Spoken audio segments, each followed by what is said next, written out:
Start. अध्यक्ष महोदय, राष्ट्रपति के अभिभाषण पर जो धन्यवाद का प्रस्ताव सदन के सामने पेश किया गया है, मैं उसका समर्थन करने के लिए खड़ा हुआ हूँ।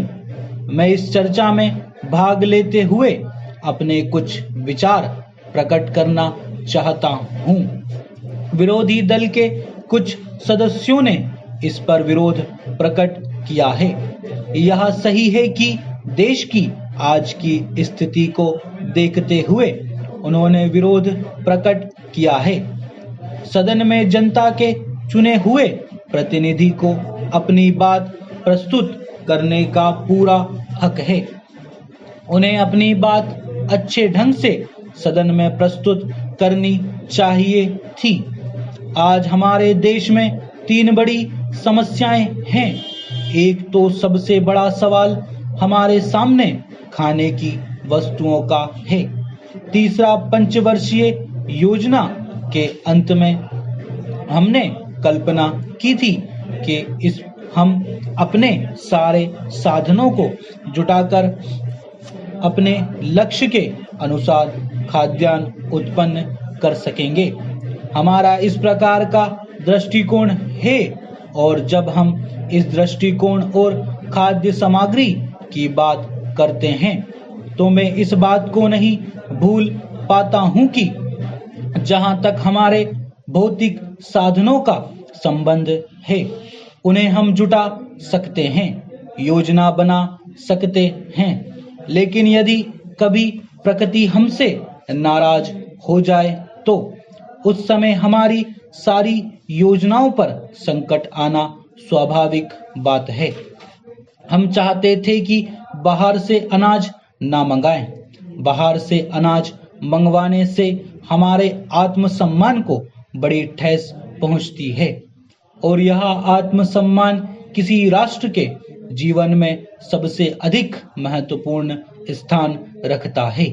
आज की स्थिति में ऐसी कोई बात नहीं है जो हम जनता से छिपाना चाहते हैं या सदन में छिपाना चाहते हैं।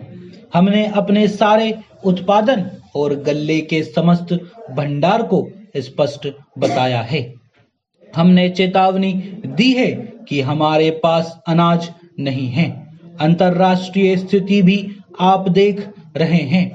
सबसे पहला प्रश्न जीवन का आता है, और उसके लिए जहां से भी अनाज प्राप्त हुआ हमने लिया।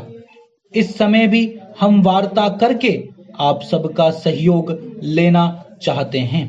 हम स्वावलंबी होना चाहते हैं, उत्पादन बढ़ाना चाहते हैं। लेकिन जब प्रकृति की नाराजगी का हम पर असर पड़ता है तब हमारी चिंता बढ़ जाती है।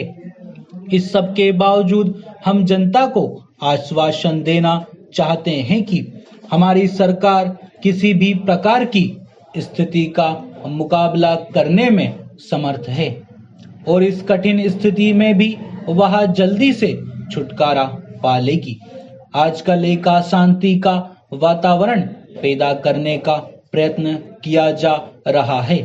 विद्यार्थियों को भड़काया जा रहा है। अन्य देशों का उदाहरण देकर इस देश में क्रांति की बात कही जा रही है। अन्य देशों में क्या हुआ उसके बारे में मैं कुछ नहीं कहना चाहता हूँ। विद्यार्थी समाज के सामने आज 2 प्रश्न हैं, और हम चाहते हैं कि उनका समाधान वे स्वयं करें। एक अध्ययन का और दूसरा आंदोलन का। यह निर्णय उन्हें स्वयं करना है कि वे अध्ययन करना चाहते हैं या आंदोलन।